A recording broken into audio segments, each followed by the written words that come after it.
Welcome. Today we are reacting to Living Ironically in Europe. We're going to be watching No, we cannot build more houses. And let's find out why we as Europeans cannot build more houses. Let's go. Where's the video? There's the video. Okay. Big. Poof. Go. Average apartment in Berlin, Lisbon, and Dublin. Since Yeah, 2015, big expensive. prices in Europe have skyrocketed, on average going up by 50%. In Okay. Yeah, that makes it. Look at Czech Republic, 100%. Estonia, nearly 100%. Where's Poland? 79%. For Austria, it went down. I wish I could live in Austria.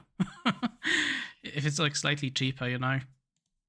just 10 years. In some countries like That's Hungary, insane. they went up over 200%. What? What the hell?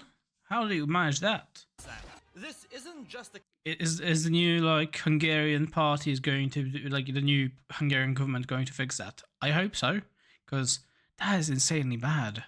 case for buying a home. Renting has also gone up. Since Yeah. 2010, rent costs have gone over 220% in Estonia, 180% in Lithuania, and over 110% in Ireland. An overwhelming majority of European Gen Zers, over 70%, live with their parents, and most will never own. I feel like I'm privileged now, to be honest, because I don't live with my parents anymore. That's good. I hope I can stay that way, honestly, because I want to live with them, honestly. No, living with parents sucks. Own their own home in their life, unless their grandparents die and inherit a house in a backwater village as sung by this guy.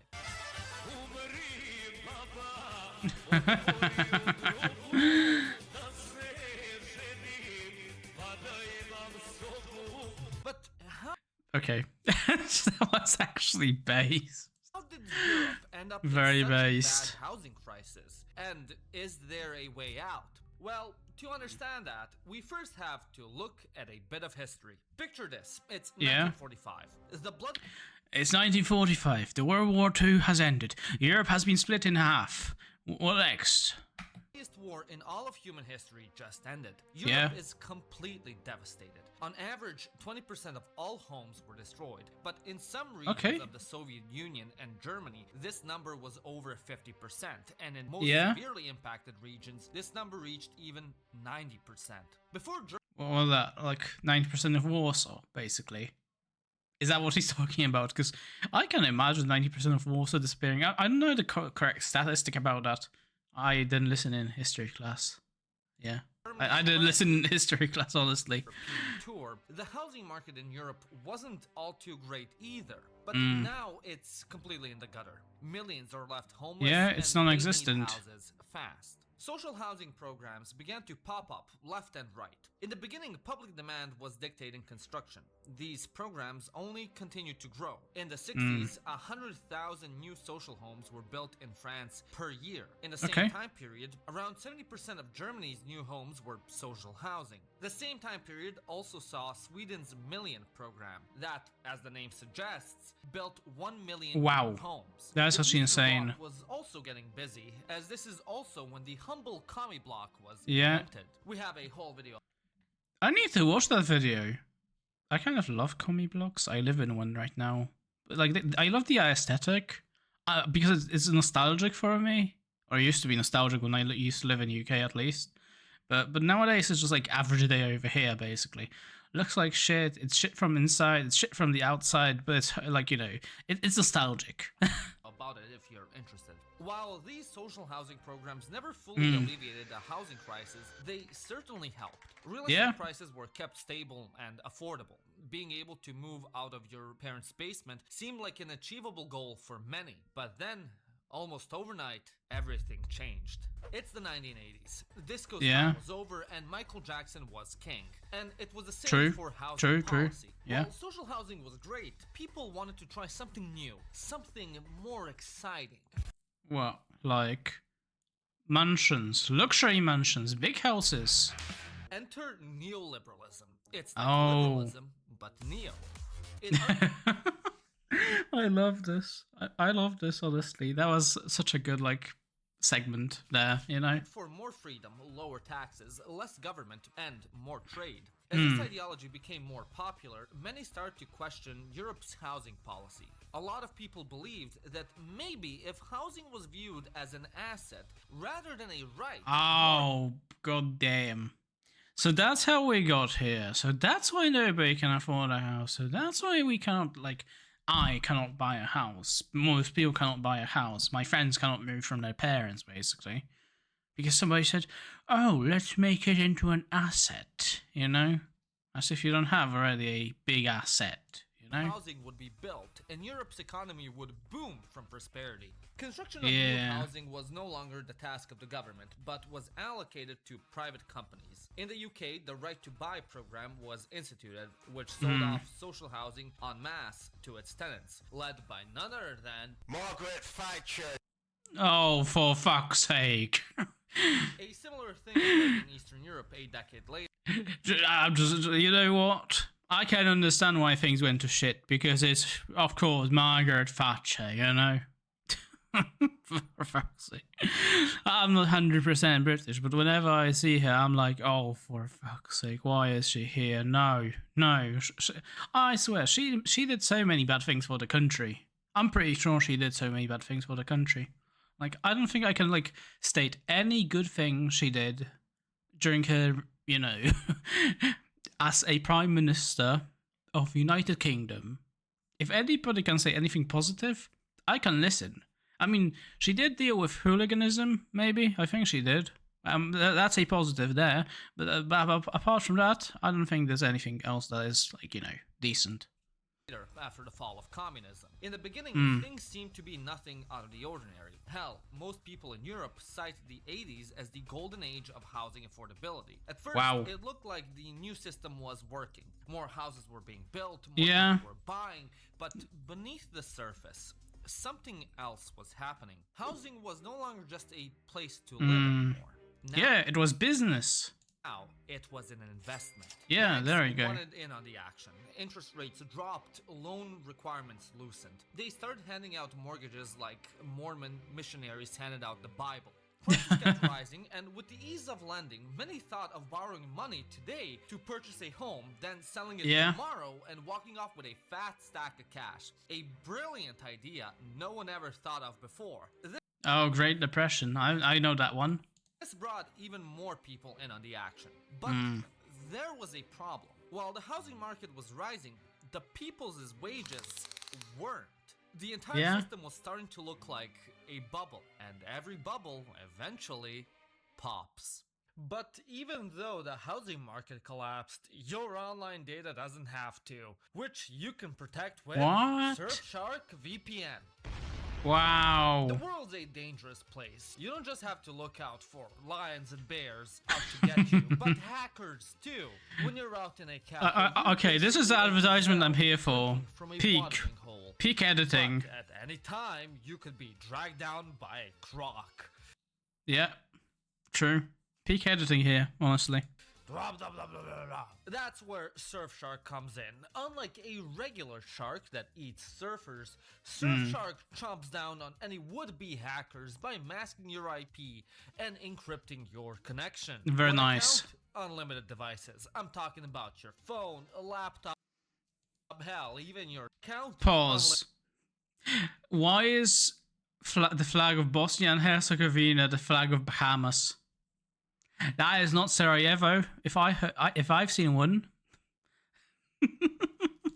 Devices. I'm talking about your phone, a laptop, hell, even your smart fridge. Why the hell would a fridge need an internet connection? No idea. Know, but Surfshark's got them all covered. Connect to Argentina and buy plane tickets for cheaper. Go digitally to Japan and enjoy anime on Netflix to your heart's content.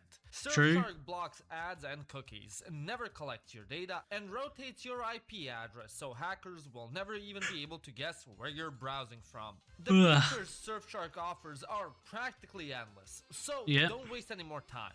Go to surfshark.com/ironically or use my code ironically at checkout to get 4 extra months of Surfshark VPN. And if you don't like it, no worries. Surfshark has a 30-day money-back guarantee. So, honestly, I love the fact that they do have a money-back guarantee scheme going on. That's like pretty good thing. That's like very business-friendly thing as well, I think. And in 2008, that's exactly what happened. Yeah. Banks had spent years handing out risky mortgages to people who realistically could never repay them. And like dominoes, they started falling one by one. It started off in America.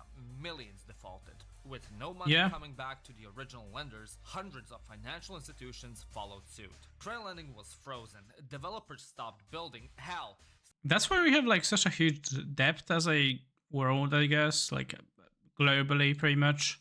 Thousands of construction projects were abandoned halfway through. And when America goes broke, Europe has an insatiable compulsion to do the same. In many European countries, housing prices crashed overnight. In Ireland, average home prices fell by over 50%. Spain's giant... Imagine this. Imagine you waking up tomorrow, seeing the market crashing, and be like, oh, my house no longer costs a gazillion. It now costs only a couple of million. Wow. Sad. And I'm going to be like, fuck yeah. Yeah, I can buy that house that used to cost like 3,000. That has like no room inside of it, basically. And I would fill up in like seconds. But I can finally have my own piece of land. The construction boom completely imploded. Entire ghost towns of half-finished apartments appeared almost overnight. It spared no one except Albania, because not even Albanians want to live in Albania. Even though most investors lost billions in a matter of days, many saw this as a good sign. Housing prices were corrected, and many believed housing would become affordable again. But things only got worse. A lot worse. To try and ease the situation of billions of euros just vanishing from the continent, the EU implemented the worst thing possible: austerity measures. Because that's what they always do whenever there's any sort of crisis. Yeah, that's true. He's right.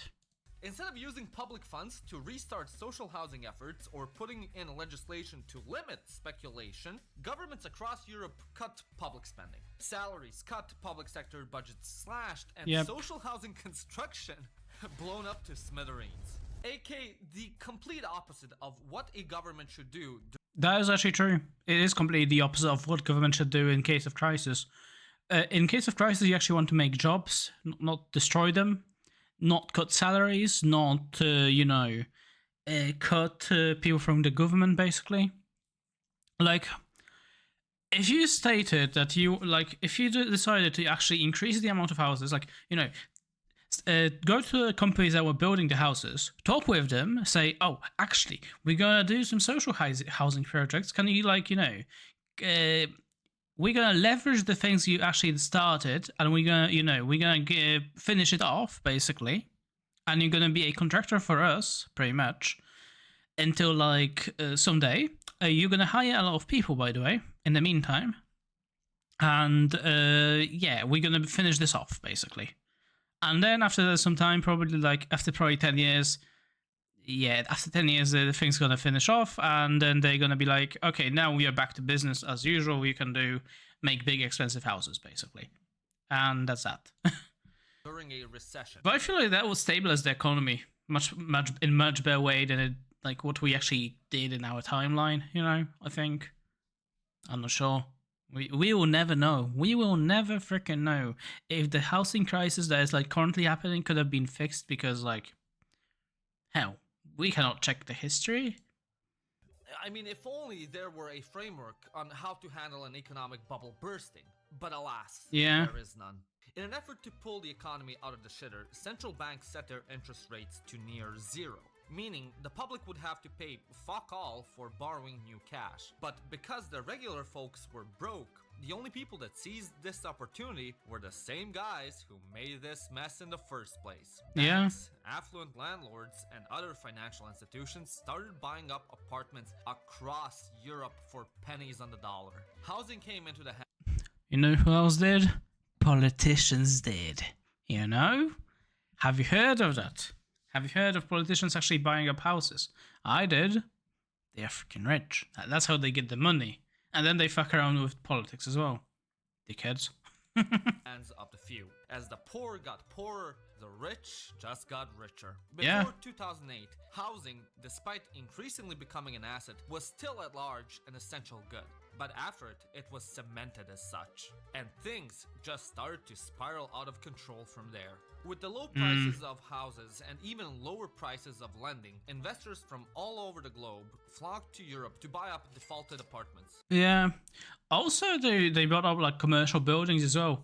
That's why in like UK, you can sometimes go to a high street and see building. There's like, it's meant to do stuff. It's meant to be like commercial, but it's not commercial. It's literally blocked off with like, you know, it's literally blocked off because like, well, the investor in Saudi Arabia or like middle of nowhere America or something like that is saying, oh, I forgot about that. Never mind. It's gonna stay there. And literally, like, you cannot do anything about that. Great. Fantastic, you know? I swear to God, one of those things that we should do is limit the investment, like, from foreigners, basically, in countries. Like, you should not allow rich people from America coming to, like, European countries and buying shit for cheap. Or same thing for, like, you know, people from, like, Dubai coming to Europe and buying things for cheap, basically. Because, like, if they forget about it existing and they will not repurpose their building, then, well, that's basically saying, we lost a building, by the way. Yeah, we cannot destroy that. That's lost land. We don't even own the land anymore, basically speaking. And, yeah. So what do you do about that? No, you basically, what do you do? You take it away from them and then say, oh, yeah, by the way, you people can no longer buy that. Like, I would be more trustworthy of like Europeans like buying things throughout Europe, like, you know, let's say Spanish person buying things in Lithuania, than freaking, I don't know, someone from, I don't know, Canada buying things in Greece. That's my opinion here, you know? Because if they forget they bought a commercial building or something, oh, that's a building that is basically gone. If they bought a house that could be rented, that's another building that could be gone, basically. Like, it's pretty much pointless in my opinion. It's like we as Europeans are losing buildings because like somebody said, oh yeah, by the way, we're gonna sell that to foreigners, you know, that don't even live in Europe. Yeah. Private equity giants, like everyone's favorite company, Blackstone, got in on the action and bought up tens of thousands of we homes love Blackstone. In Europe's most prominent cities like Berlin, Lisbon, and Dublin. Yeah. It also didn't help that Europe kept becoming an ever more popular destination for immigration. Students from within and outside of the EU flocked to major cities to pursue their studies. Migrant and refugee waves from the Middle East and South Asia also started coming in greater and greater numbers. When the economic crisis was subdued, tourism exploded as well. Mediterranean countries in particular started seeing record-breaking numbers of tourists annually. In 2025, 102 million people visited France alone. That's actually insane that 102 billion people did visit France. Like 10 Hungaries visiting the country every year. That is a good example. Short-term accommodation platforms like Airbnb became extremely profitable as a result. With their higher short-term profit margins, long-term rentals went down in number, lowering the already miserable supply of regular apartments and raising the prices further in big tourist cities like Budapest, Prague, and Barcelona. And with most houses on the continent being in the hands of the few, prices only continued to... Yeah, they did. And that's why we're waking up like right now with literally like, you know,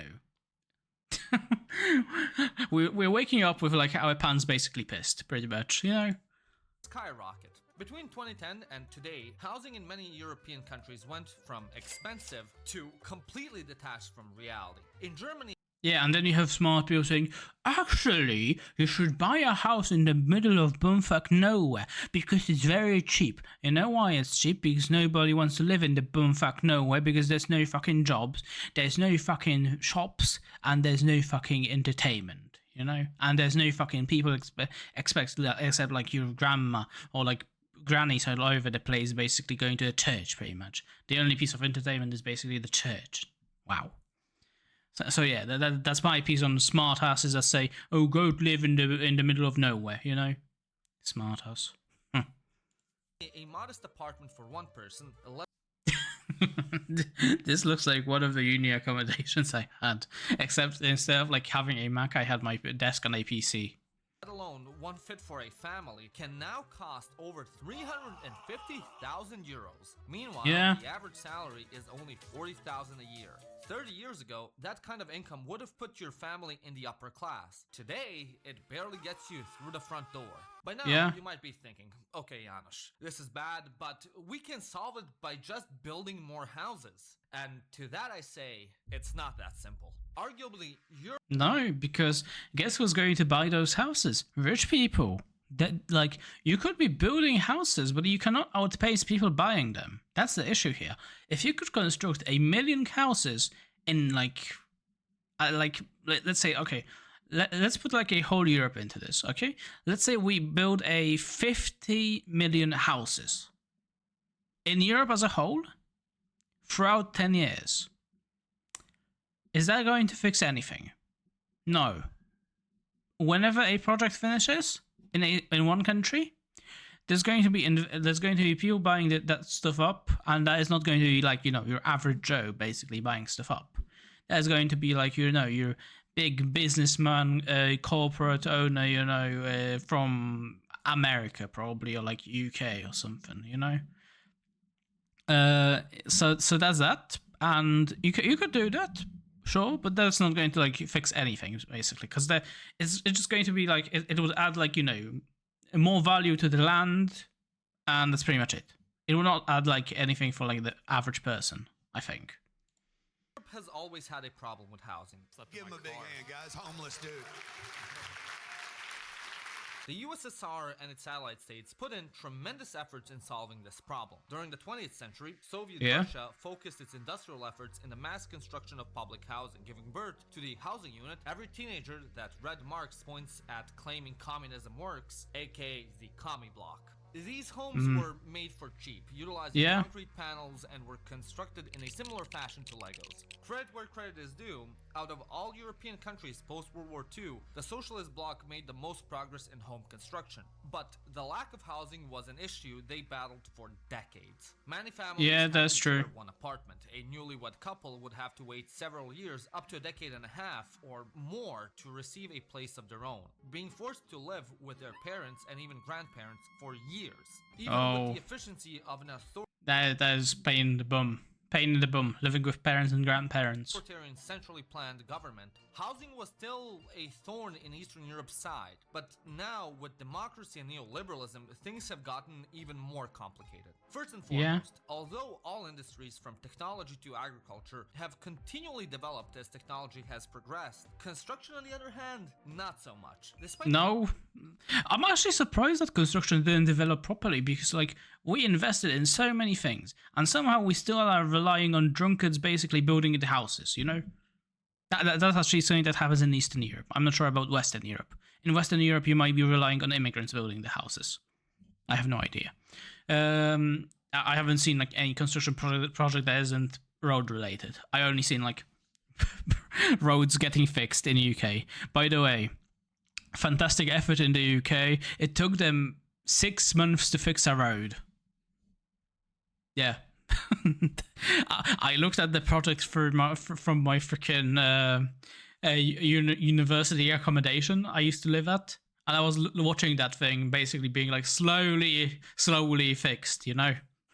Fantastic. Yeah. I don't think we can do anything properly in Europe nowadays. Like, China can fix road in like probably a week. I mean, in Japan they fix roads in a week after like a earthquake, basically. In Europe, it takes us 6 months somehow. Having computers that can calculate things in nanoseconds, we still use the same building techniques from 50 to 100 years ago. Unlike most industrial goods, housing is still built in a large part manually. Every home... I mean, yeah, because someone had a great idea, 3D printed housing. Yeah, we didn't get there. Elon Musk had an idea of like, you know, there's houses that are like, you know, open up basically, like, what was that, like portable house or something like that? I don't know. Then there are people that are basically saying, oh, we can all live in a car, basically. You know, the van life people. Must be produced at a different place. Each apartment block has a different design, and most of the labor, from wiring, plumbing, to even bricklaying, is done by hand, which again is something even the Soviets struggled with solving, despite having access to cranes and automation. Secondly, Europe is a bureaucratic nightmare. The amount of paperwork... You don't have to tell me. I've been trying to figure out paperwork very recently. Man, we need to get that shit out of here. Needed to construct a single home tremendously slows down the rate of new housing entering the market. Yes. For a single project to be realized, a project must go through an environmental review, heritage approval, be reviewed by the local council, fight off legal appeals, alongside getting all the necessary construction permits. And that's why you're fucked. It also doesn't help that the price of construction has become expensive as hell thanks to modern regulations. That's actually insane. I remember my uncle had a huge a lot of gravel. He had a lot of gravel, you know, like a hill of gravel basically thing in his backyard, basically like in his, you know, in the place he has a house now, right? He sold, actually he did not sell. He paid someone to get all of that gravel removed because that gravel stayed there after since my grandfather's days, basically, right? And he got that removed. Then he decided he wants to construct a house. Guess what you need to construct a house? You need some gravel. And he had to pay again to get the goddamn gravel then. Like, he had a pretty good amount of gravel there. No, he had to he sold it, and now he had to get gravel from a store. He literally overpaid for it. Even though he could have had it for free, basically. And that's one of the funniest things I know when it comes to that's one of the funniest stories I hear when it comes to construction and stuff like that. Because it's oh yeah, you had stuff, you sold it. Oh, you didn't even sell it. Sell it. You paid for it to get removed, and then you need to buy it again because you needed it for construction. And then also, the thing got expensive at that point as well. Did you know that gravel is expensive, by the way, nowadays? That is the most hilarious thing you're gonna hear from me today, to be honest. Energy standards, parking minimums, accessibility requirements, safety standards, and high labor costs all drive the price up and elongate its finalization. Since housing is now an asset, existing homeowners object to the construction of new homes. If demand is high and supply is low, their home will only go up in value. So that's true. One day, when they do choose to sell and retire in some bumfuck village in the countryside, they'll be set for life. Even though they'll only live, I don't know, maybe 10 years max, but you know, money is money. Money is money, true. Something Europe has battled against since its conception. Numerous factors contribute to the ever-rising price of it. But the main issue it's played with is that today it has become an asset rather than an essential commodity. Ultimately, those who own I believe that housing should be a human right. That's my take here. I believe that housing should be a human right. I believe it should not be an asset. People need a place to stay at. That's my belief, at least. So yeah. Home gain from gatekeeping others from owning one, as they indirectly benefit from the crisis. While yes, we can solve it by building more homes, we must first change the legislation surrounding housing. Europe must loosen its bureaucratic grip. Regulations and permits are suffocating the process. One of my favorite things about one of the my favorite arguments when it comes to housing is that there should be a tax on people that have more than 3 houses. And I believe in that. You should not, even businesses should pay up if they own more houses than they need. Or more buildings that are if a business has certain amount of buildings, right? And they make huge profits, they should be fine with paying certain amount of money for having that those commodities, you know? If the business is small and they somehow have too many commodities, then there is no need for them to have that, and then they will go bankrupt because of the thing. That's how capitalism works, you know? And that's why I believe that people that have more houses should be taxed. Businesses that have too many commercial buildings that they don't need should also be taxed. Well, actually, for businesses, I think it's more complicated than that. So I'm not sure how you would go around with businesses, because they do need, like, for example, supermarkets, they need, like, commercial buildings, right? If you tax them on that, then, then that's pretty bad. But for example, like businesses that focus on renting out places, there you go. You could focus on like those sorts of like businesses and, tax them. Taxing them would be fine, in my opinion, because their aim is to like have a lot of houses that they can rent out, so the people that actually like so people cannot buy them, basically, pretty much. Yeah, that could work, in my opinion. That could work, honestly. Prospects of affordable housing by raising its price. Young people like you watching this also need to get more politically involved, not just on a national level, but a local one. Gen Zers and millennials vote far less than older generations. As a result, those generations are able to dictate how Gen Z lives and whether or not they'll have a home in the future. Chat, remember to vote. I did my part. I did vote. The politician I voted for didn't win, but I voted. Just look at Hungary. Record turnout among young people managed to dethrone Orban. That's actually insane that they managed to do that in Hungary. I'm impressed. It should be proof that anything is possible. So, if you want cheaper housing, go out and vote. North Korea. Love that. As always, if you enjoyed this video, click the like button. And if you're new to the channel, I'm gonna click the like button, yep. That was actually a good video.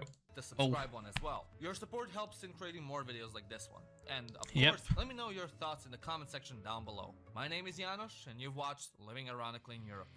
That was a good video. I'm gonna need to cut like part of the video because I talked a lot, like I went on a tangent with that doesn't make any sense, but that's fine.